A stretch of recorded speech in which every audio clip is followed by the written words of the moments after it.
இன்னைக்கு நம்ம ஒரு ஏஐ கொஷனுக்கு ஆன்சர் பார்க்க போகிறோம்.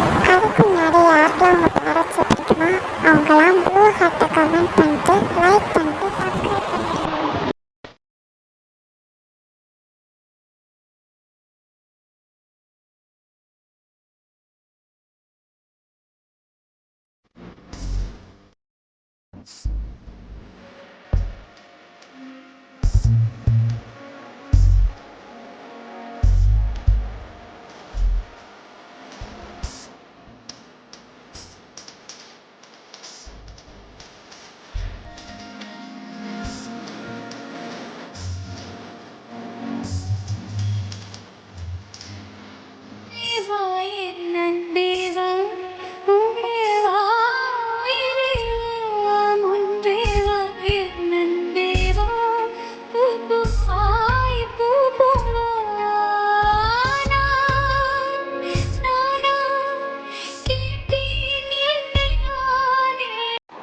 இதோட பாட்டு போடலாமா இல்லை வேணாமான்னு கமெண்ட்ஸில் சொல்லுங்கள்.